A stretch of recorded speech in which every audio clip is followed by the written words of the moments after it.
Hello दोस्तों, स्वागत है आपका हमारे चैनल यूपी एग्जाम क्रेजर में। दोस्तों, आज के वीडियो में हम 6 फरवरी से संबंधित उत्तर प्रदेश के सभी एग्जाम्स के लिए मोस्ट इंपॉर्टेंट करंट अफेयर के क्वेश्चंस को डिस्कस करेंगे और हर एक क्वेश्चन से रिलेटेड आपको फैक्ट भी बताएंगे। और वीडियो के अंत में हम आपसे एक क्वेश्चन भी पूछेंगे जिसका जवाब आपको कमेंट बॉक्स में देना है। और अगर आपको इसकी PDF डाउनलोड करनी है तो इसकी PDF आप हमारे टेलीग्राम ग्रुप से डाउनलोड कर सकते हैं। टेलीग्राम ग्रुप की लिंक आपको वीडियो के डिस्क्रिप्शन में मिल जाएगी। तो चलिए शुरू करते हैं। आज का सेशन शुरू करने से पहले हम कल के क्वेश्चंस का रिवीजन करेंगे। कल का पहला क्वेश्चन है, भारत श्रीलंका के मध्य आगामी T20 श्रृंखला का पहला मैच उत्तर प्रदेश में कहां खेला जाएगा? इसका जो करेक्ट आंसर है वो है ऑप्शन नंबर ए, लखनऊ में। अगला क्वेश्चन है, केंद्रीय बजट में उत्तर रेलवे लखनऊ मंडल को कितने रुपए धनराशि आवंटित की गई? इसका जो करेक्ट आंसर है वो है ऑप्शन नंबर डी, 680 करोड़ रुपए। और दोस्तों, उत्तर प्रदेश करंट अफेयर की लास्ट 1 ईयर की अगर आपको PDF डाउनलोड करनी है तो इसकी लिंक आपको वीडियो के डिस्क्रिप्शन में मिल जाएगी।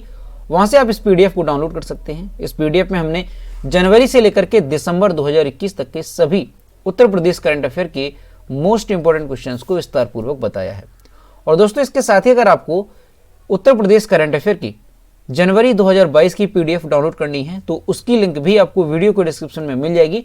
तो वहां से आप ये दोनों PDF डाउनलोड कर सकते हैं। और दोस्तों, PDF डाउनलोड करने में अगर कोई प्रॉब्लम होती है तो साइट पर आपको व्हाट्सएप नंबर और ईमेल मिल जाएगा जिस पर आप कांटेक्ट कर सकते हैं।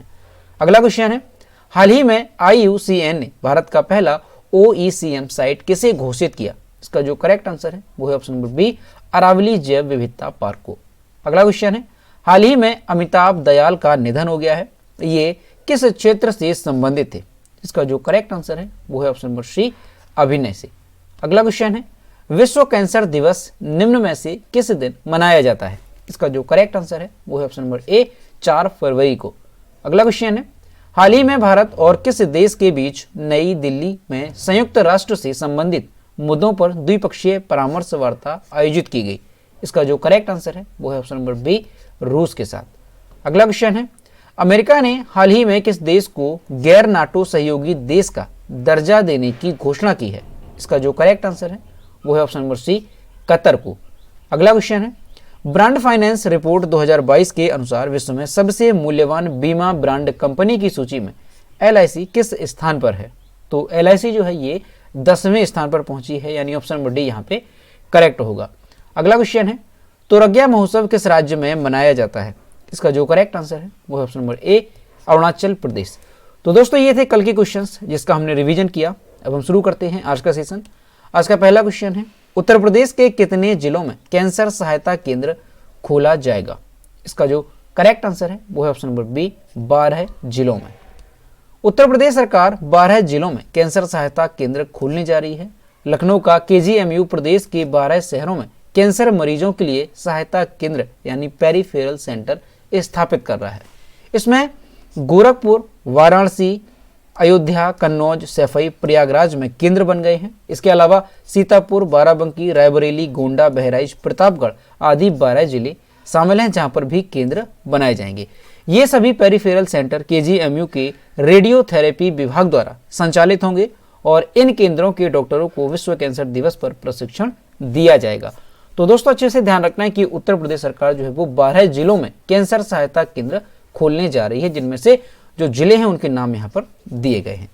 अगला क्वेश्चन है, यूपी के मुख्यमंत्री योगी आदित्यनाथ ने 4 फरवरी को गोरखपुर सदर विधानसभा सीट से नामांकन किया। इसके बाद उन्होंने गोरखपुर में किसका उद्घाटन भी किया? इसका जो करेक्ट आंसर है वो है option number A, media centre का।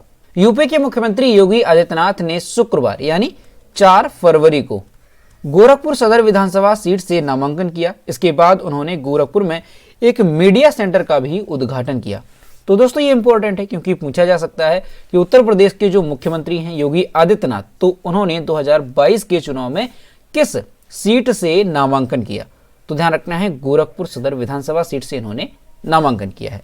और दोस्तों, अगर गोरखपुर की बात की जाए कि गोरखपुर से संबंधित कौन कौन से क्वेश्चन है जो कि आपको ध्यान रखने हैं, तो सबसे पहला तो गोरखपुर का वन डिस्ट्रिक्ट वन प्रोडक्ट क्या है, यानी ODOP। तो टेराकोटा, ठीक है, टेराकोटा जो है गोरखपुर का ODOP है। इसके अलावा गोरखपुर में मिट्टी कैसी है? तो दोमट मिट्टी गोरखपुर में है। गोरखपुर की नदियां या नहरें कौन कौन सी हैं? तो राप्ती और रोहिणी, ये गोरखपुर की नदियां और नहरें हैं। गोरखपुर में मेला कौन सा लगता है? तो खिचड़ी मेला, ये गोरखपुर से संबंधित है। कई बार मेला से भी क्वेश्चन पूछा जाता है कि कौन सा मेला कहाँ से संबंधित है, ठीक है। इसके अलावा आपको ध्यान रखना है कि जो उत्तर प्रदेश का गोरखपुर है, ये सर्वाधिक वर्षा होने वाला जिला है उत्तर प्रदेश में, ठीक है, गोरखपुर। इसके अलावा उत्तर प्रदेश में सर्वाधिक गेहूं का उत्पादक जिला कौन सा है? तो भी कौन सा है? गोरखपुर। और दोस्तों ध्यान रखना है कि उत्तर प्रदेश में पवन ऊर्जा केंद्र कहां पर स्थापित है? तो ये भी गोरखपुर में स्थित है। इसके अलावा उत्तर प्रदेश में दृष्टि बाधित कार्यशाला कहां पर है? तो ये भी गोरखपुर में है। और इसके अलावा एक क्वेश्चन इंपॉर्टेंट है कि दुनिया का सबसे ऊंचा खाद कारखाने का जो प्रिलिंग टावर स्थापित किया गया वो कहां पर किया गया? तो वो भी गोरखपुर में किया गया। और दोस्तों गोरखपुर से संबंधित जो एक ऐतिहासिक घटना है चौरी चौरा, तो उसका अभी नाम बदला गया था कि चौरी चौरा हत्याकांड की जगह पर अब उसे चौरी चौरा जनाक्रोश नाम दिया गया। तो इसे भी आपको ध्यान रखना है। और दोस्तों गोरखपुर का नाम जो है ये किसके नाम पर रखा गया? तो गोरखपुर का नाम जो है वो प्रसिद्ध तपस्वी संत मत्स्येंद्र नाथ के प्रमुख शिष्य गोरखनाथ के नाम पर रखा गया है, ठीक है। तो ये भी आपको ध्यान रखना है। तो ये सारी चीजें गोरखपुर से रिलेटेड आपको अच्छे से ध्यान रखनी है। अगला क्वेश्चन है, लॉन्च पुस्तक the class of 2006 sneak peak in the miss adventures of the great Indian engineering life के लेखक कौन है? इसका जो करेक्ट आंसर है वो ऑप्शन नंबर डी, आकाश कंसल। प्रबंधन पेशेवर लेखक आकाश कंसल ने अपनी नई पुस्तक का नाम क्या है? तो the class of 2006 sneak peak in the miss adventures of the great Indian engineering life, तो ये पुस्तक है जिसे आकाश कंसल के द्वारा लिखा गया है। इस पुस्तक को आईआईटी कानपुर और दिल्ली प्रौद्योगिकी विश्वविद्यालय में सबसे बड़े पुस्तक लॉन्च समारोह में लॉन्च किया गया। यह पुस्तक साल 2006 की कक्षा में 18 अलग अलग एपिसोड में लिखी गई है जो कॉलेज में बिताए गए समय की याद दिलाती है। इस पुस्तक का विमोचन अमेजॉन किंडल पर आर माधवन के द्वारा किया गया है। तो दोस्तों ध्यान रखना है कि जो पुस्तक है the class of 2006 sneak peak in the miss adventures of the great Indian engineering life, इसके लेखक कौन है? तो आकाश कंसल इसके लेखक हैं। और इसे कहां पर लॉन्च किया गया? तो आईआईटी कानपुर और दिल्ली प्रौद्योगिकी विश्वविद्यालय में सबसे बड़े पुस्तक लॉन्च समारोह में इसे लॉन्च किया गया। अगला क्वेश्चन है, देश की पहली बुलेट ट्रेन का पहला स्टेशन कहां पर बनाया जाएगा? इसका जो करेक्ट आंसर है वो ऑप्शन नंबर सी, सूरत में। देश की पहली बुलेट ट्रेन का पहला रेलवे स्टेशन सूरत में मुंबई अहमदाबाद मार्ग पर स्थापित किया जाएगा। मुंबई अहमदाबाद मार्ग देश की पहली बुलेट ट्रेन के लिए निर्धारित मार्ग है। National high speed rail corporation limited के अनुसार वापी, विलीमोरा, सूरत, भरूच पर बुलेट ट्रेन का काम तेजी पर है जो कि दिसंबर 2024 तक पूरा हो जाएगा। और भारत की पहली बुलेट ट्रेन 2026 में सूरत और बिलीमोरा के बीच संचालित की जाएगी जिसकी दूरी 50 किलोमीटर होगी। दोस्तों ये क्वेश्चन मोस्ट इंपॉर्टेंट है, अच्छे से ध्यान रखना है कि देश की पहली बुलेट ट्रेन का पहला रेलवे स्टेशन कहां पर स्थापित किया जाएगा? तो ये सूरत में स्थापित किया जाएगा। और जो भारत की पहली बुलेट ट्रेन है ये कब चलेगी? तो 2026 में ये सूरत और बिलीमोरा के बीच संचालित की जाएगी। अगला क्वेश्चन है, हाल ही में स्टैच्यू ऑफ इक्वालिटी का अनावरण किसने किया? इसका जो करेक्ट आंसर है वो है ऑप्शन नंबर बी, प्रधानमंत्री श्री नरेंद्र मोदी ने। प्रधानमंत्री नरेंद्र मोदी ने 11वीं सदी के भक्त संत रामानुजाचार्य की स्मृति में तेलंगाना के हैदराबाद में 216 फीट ऊंची स्टैच्यू ऑफ इक्वालिटी राष्ट्र को समर्पित की जो कि दुनिया की दूसरी सबसे ऊंची बैठी हुई प्रतिमा है। प्रतिमा की परिकल्पना श्री रामानुजाचार्य आश्रम के चिन्ना जीयर स्वामी ने की है।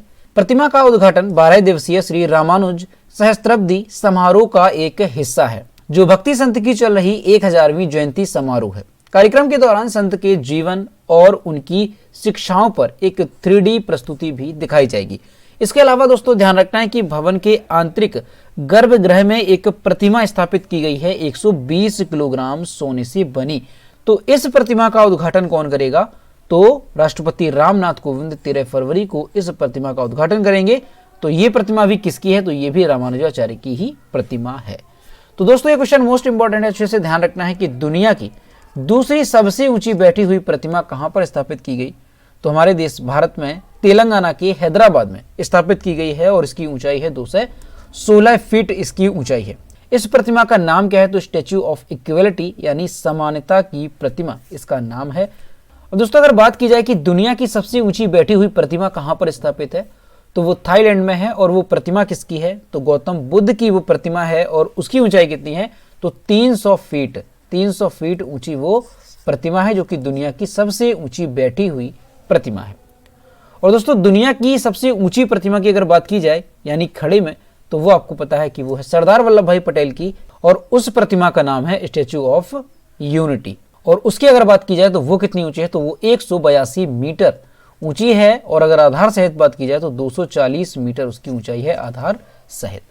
अगला क्वेश्चन है, हाल ही में प्रकाशित गोल्डन बॉय नीरज चोपड़ा पुस्तक के लेखक कौन है? इसका जो करेक्ट आंसर है वो है option number A, Navdeep Singh Gill. खेल जगत के लेखक नवदीप सिंह गिल द्वारा लिखित भारतीय एथलीट नीरज चोपड़ा की एक लघु जीवनी का शीर्षक गोल्डन बॉय नीरज चोपड़ा है।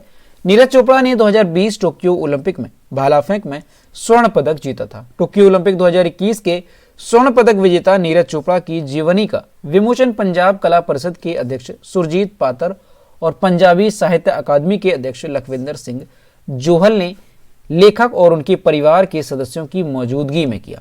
तो दोस्तों, ध्यान रखना है कि जो पुस्तक है गोल्डन बॉय नीरज चोपड़ा, इसके लेखक कौन है? तो नवदीप सिंह गिल द्वारा ये पुस्तक को लिखा गया है। अगला क्वेश्चन है, हाल ही में किसे लेखा महानियंत्रक यानी CGA का अतिरिक्त प्रभार दिया गया? इसका जो करेक्ट आंसर है वो है option number C, Sonali Singh को।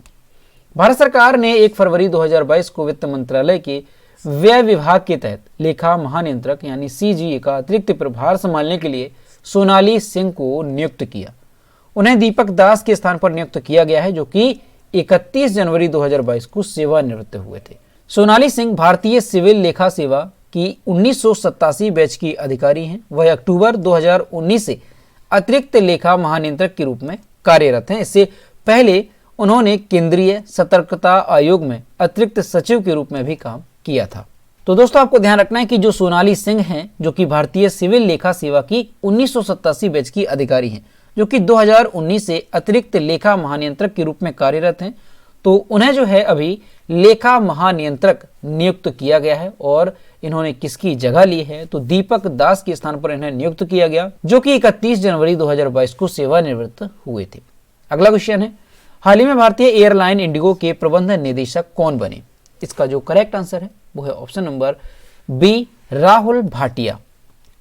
कम लागत वाली भारतीय एयरलाइन इंडिगो ने अपने सह संस्थापक और प्रमोटर राहुल भाटिया को तत्काल प्रभाव से कंपनी के प्रबंध निदेशक यानी MD के रूप में नियुक्त किया। वह इंडिगो के पहले MD हैं, क्योंकि इससे पहले कंपनी का कोई प्रबंध निदेशक नहीं था। रोनोजॉय दत्ता इंडिगो के CEO हैं। दोस्तों, ये क्वेश्चन भी इंपॉर्टेंट है, क्योंकि इंडिगो जो एयरलाइन है, इसके जो है पहली बार कोई प्रबंध निदेशक बनाए गए। और वो प्रबंध निदेशक के रूप में किसे नियुक्त किया गया? तो राहुल भाटिया को प्रबंध निदेशक के रूप में नियुक्त किया गया। और दोस्तों, अगर इंडिगो की बात की जाए कि इंडिगो की स्थापना कब हुई थी, तो इंडिगो की स्थापना कब हुई थी? तो इंडिगो की स्थापना हुई थी 2005 में। कब हुई थी? 2005 में इंडिगो की स्थापना हुई थी। और इंडिगो का मुख्यालय कहाँ पर है? तो गुरुग्राम में इंडिगो का मुख्यालय है। और इसके CEO कौन है? तो रोनोजॉय दत्ता इसके CEO हैं। और इसके प्रबंध निदेशक कौन बन गए? तो राहुल भाटिया इसके प्रबंध निदेशक बन गए हैं। अगला क्वेश्चन है, हाल ही में रमेश देव का निधन हुआ, यह किस क्षेत्र से संबंधित है? इसका जो करेक्ट आंसर है वो है ऑप्शन नंबर सी, अभिनय से। मराठी और हिंदी फिल्मों में विविध प्रकार की भूमिकाएं निभाने वाले प्रमुख फिल्म व्यक्तित्व रमेश देव का दिल का दौरा पड़ने से 93 वर्ष की उम्र में निधन हो गया। 1951 की मराठी फिल्म पटलाचीपुर में एक कैमियो के रूप में अभिनय की शुरुआत करने वाले देव ने अपने लंबे करियर में 200 से अधिक हिंदी फिल्मों, 100 मराठी फिल्मों और कई मराठी नाटकों में 200 से अधिक प्रदर्शन के साथ काम किया है। सदाबहार मराठी अभिनेता को 1956 में अंधाला, मगतो एक डोला और 1971 के पंथ क्लासिक आनंद, 1962 की आरती, 1974 आपकी कसम में उल्लेखनीय भूमिका निभाने के लिए जाना जाता है। तो दोस्तों, ये जाने माने फिल्म कलाकार थे रमेश देव, जिनका हाल ही में निधन हो गया है। कितनी वर्ष की उम्र में? तो 93 वर्ष की उम्र में इनका निधन हो गया है। और इनसे संबंधित आपको ये फिल्में ध्यान रखनी है, जो कि काफी प्रमुख रही। अंधाला, मगतो एक डोला और 1971 पंथ क्लासिक आनंद, 1962 की आरती और आपकी कसम, जो कि 1974 में रिलीज हुई थी। तो ये जो फिल्में हैं ये आपको अच्छे से ध्यान रखनी है, जो कि रमेश देव से संबंधित हैं। अगला क्वेश्चन है, हाल ही में मुकेश अंबानी को पीछे छोड़ एशिया के सबसे धनी व्यक्ति कौन बन गए हैं? इसका जो करेक्ट आंसर है वो है option number A, Gautam Adani. और यहाँ पर आप इमेज में देख सकते हैं, ये हैं गौतम अडानी, जो कि एशिया के सबसे धनी व्यक्ति बन गए हैं। भारतीय व्यवसायी गौतम अडानी 90.1 बिलियन डॉलर के साथ एशिया के सबसे अमीर आदमी बन गए। उन्होंने मुकेश अंबानी को पीछे छोड़ दिया। साथ ही अडानी दुनिया के 10वें सबसे अमीर व्यक्ति हैं। फोर्ब्स की रियल टाइम बिलियनियर इंडेक्स के अनुसार रिलायंस इंडस्ट्रीज के प्रमुख भारतीय अरबपति मुकेश अंबानी का नेटवर्थ 89.4 बिलियन डॉलर है। अडानी न केवल अंबानी बल्कि मेटा के मार्क जुकरबर्ग को भी पीछे छोड़ चुके हैं। वहीं एलन मस्क अब भी दुनिया के सबसे अमीर व्यक्ति के खिताब पर कायम है और उनका नेटवर्थ कितना है तो 232.3 बिलियन डॉलर उनका नेटवर्थ है। दोस्तों यहां से कई सारी चीजें आपको अच्छे से ध्यान रखनी है कि एशिया के सबसे धनी व्यक्ति कौन बन गए, तो ये बन गए हैं गौतम अडानी। और इससे पहले कौन थे तो मुकेश अंबानी इससे पहले थे, जो कि अब पीछे हो गए हैं। जो गौतम अडानी है ये दुनिया के 10वें सबसे अमीर व्यक्ति हैं, ये भी आपको ध्यान रखना है। और दोस्तों दुनिया के अगर सबसे अमीर व्यक्ति की बात की जाए तो एलन मस्क ये दुनिया के सबसे अमीर व्यक्ति हैं और इनका जो नेटवर्थ है वो कितना है 232.3 बिलियन डॉलर इनका नेटवर्थ है। दोस्तों यहां पर एक वर्ड आपने देखा कि मेटा के मार्क जुकरबर्ग, यानी अभी जो है नाम बदला गया फेसबुक का और उसका नाम क्या कर दिया गया तो मेटा उसका नाम कर दिया गया। ये मोस्ट इंपॉर्टेंट है, ये आने वाले एग्जाम में आपसे पूछा जा सकता है कि फेसबुक का नाम बदल करके क्या किया गया, तो मेटा इसका नाम कर दिया गया। तो दोस्तों ये थे 6 फरवरी से संबंधित उत्तर प्रदेश के सभी एग्जाम्स के लिए मोस्ट इंपॉर्टेंट करंट अफेयर के क्वेश्चन जो कि हमने डिस्कस किए। अब हम देखते हैं कल के वीडियो को क्वेश्चन जो हमने आपसे पूछा था। तो ये कल के वीडियो को क्वेश्चन जो हमने आपसे पूछा था, उत्तर प्रदेश के किस वन्य जीव अभ्यारण्य को रामसर स्थल घोषित किया गया? इसका जो करेक्ट आंसर था वो ऑप्शन नंबर ए था, बखीरा वन्य जीव अभ्यारण्य। और लगभग सभी स्टूडेंट्स ने इसके सही जवाब किए। और मैं आपसे हर रोज कहता हूं कि जो भी क्वेश्चन आपसे पूछा जाए तो सभी लोग क्वेश्चन का आंसर जरूर किया करो। तो ये है आज का क्वेश्चन, गणतंत्र दिवस परेड 2022 की सर्वश्रेष्ठ राज्य झांकी के रूप में किस राज्य को चुना गया? ऑप्शन नंबर ए है महाराष्ट्र, बी है उत्तर प्रदेश, सी है कर्नाटक और डी है गुजरात। इसका जो भी करेक्ट आंसर है वो आपको कमेंट बॉक्स में देना है। तो दोस्तों अगर आपको आज का वीडियो पसंद आया हो तो वीडियो को लाइक करें, अपने दोस्तों के साथ शेयर करें और अगर अभी तक हमारे चैनल पर नए हैं तो चैनल को सब्सक्राइब करना ना भूलें। साथ ही बेल आइकन को भी प्रेस करें ताकि टाइम टू टाइम नोटिफिकेशन आप तक पहुंचता रहे। तो मिलते हैं नेक्स्ट वीडियो में। Thank you.